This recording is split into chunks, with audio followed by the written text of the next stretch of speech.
देखिए, ये रात को ही खबर निकल गई थी और पहले तो कश्मीर में लोग कंफ्यूज रहे कि इतना बड़ा धमाका हुआ है, कहाँ हुआ, कैसे हुआ, किधर हुआ। बट जब बाद में खबर निकली और बड़ी अफसोसजनक खबर थी और बड़ी दुखदाई थी, और ये वो घटना घटी जिसकी उम्मीद किसी ने नहीं की थी। एक तो वो ब्लास्ट होते हैं जो माइंस लगाई जाती हैं, मिलिटेंट लगाते हैं, देशद्रोही लोग लगाते हैं, बट ये एक ऐसा हादसा है जिसका यही समझ नहीं आती कि इसको कंडेम्ड करें, क्या कहें, कुछ कहें, लेकिन दुख बड़ा है, दर्द बड़ा है कि नौजवान लड़के मारे गए। कुछ एक नायब तहसीलदार में देखा, कुछ मैंने एक इंस्पेक्टर की जो फोटो थोड़ी बहुत सामने आई हैं मैंने देखी, इतने खूबसूरत और स्मार्ट और हैंडसम बच्चे थे और नौजवान थे, दोनों सिविल से और पुलिस दोनों साइड से ये बच्चे शहीद हुए हैं। और बदकिस्मती है क्योंकि उन घरों के लिए भी जिन्होंने सुबह सुबह अपने परिवार के इन लोगों को मरने की खबर सुनी, उनके लिए उनकी शहादत की खबर सुनी, बड़ा उनको भी दुख लगा, उनको ठेस, उन घरों में आज क्या कितना मातम होगा आप समझ सकते हैं। और दूसरा, जहां तक जम्मू कश्मीर का ताल्लुक है, जम्मू कश्मीर के लिए बदकिस्मती है कि आज 35-36 साल हो गए हैं, 35-36 साल से हम लोग ऐसी घटनाएं देखते आ रहे हैं जहां हमारी सिक्योरिटी फोर्सेस के सिविल ऑफिसर या सिविल एडमिनिस्ट्रेशन के, जहां हमारे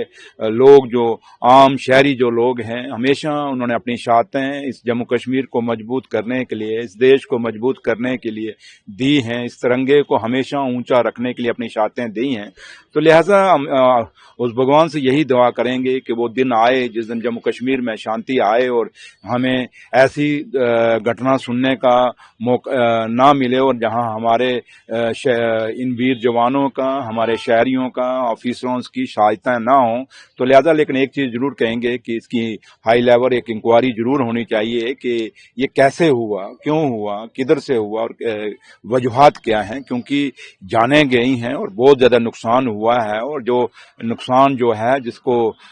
जिसका कोई कमी पूरी नहीं कर सकता उस परिवारों में। तो लिहाजा आज हम इसको कंडेम कर सकते हैं और उन परिवारों को, इन लोगों को श्रद्धांजलि दे सकते हैं, लेकिन उन परिवारों को लिए भगवान से, उस रब से यही दुआ करेंगे को इतनी हिम्मत दे उनको कि वो इस सदमे से, गम से बाहर निकल सके। अब देखिए डॉक्टर्स का नाम आ रहा है। देखिए, अब जहां तक ताल्लुक है, मैंने पहले भी कहा और हमेशा डॉक्टर फारूक अब्दुल्ला साहब हमारे लीडर और जम्मू कश्मीर के मुख्यमंत्री भी साहब भी हमेशा ये बात, एक चीज तो हम हमेशा कहते हैं कि उग्रवाद की कोई जगह हिंदुस्तान या जम्मू कश्मीर में नहीं है, और जो गलत करेगा उसको भरेगा। और अब किसी भी परिवार का कोई बच्चा गलत निकल जाए तो हम नहीं कह सकते कि परिवार की गलती होती है। आज आप देखें, ड्रग्स की बात कर लें, एक पर बच्चा लोगों का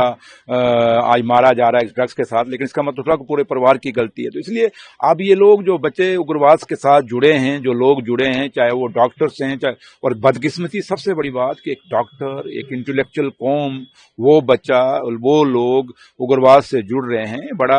अलार्मिंग सिचुएशन है। और इस चीज के लिए हमें वर्कआउट करना पड़ेगा कि ये पढ़े लिखे, चलो पहले हम कहते थे अनपढ़ लोग जाते हैं, बट ये इतने हाईली क्वालिफाइड बच्चे अगर इस तरह मुड़े हैं तो इसके ऊपर कहीं ना कहीं सोच विचार करने की जरूरत है। खाली हम ये कहें कि हमने स्टेटमेंट दे दी और एक दूसरे पर लाछन लगा दी, बात नहीं। आखिर ये बच्चे हमारे हैं, जो भी बच्चा चाहे किसी भी कौम का है, किसी भी मजहब का है, अगर इस तरफ इतनी हाईली क्वालिफाइड होने के बाद भी अगर जुड़ा है तो ये बड़ा अलार्मिंग है, और इस पे गौर करने की जरूरत है, इस पे चिंता करने की जरूरत है। और इस पे कहीं ना कहीं हमें लगता है कि स्कूलों के अंदर, कॉलेजेस के अंदर अपने बच्चों को के ऊपर तवज्जो देने की जरूरत है, और माँ बाप को भी, और टीचर्स जो इनके पढ़ाते हैं उनको भी अब आगे से ज्यादा वॉच रखनी पड़ेगी, अपने बच्चे जो पढ़ने आते हैं और उन पे नजर रखनी पड़ेगी।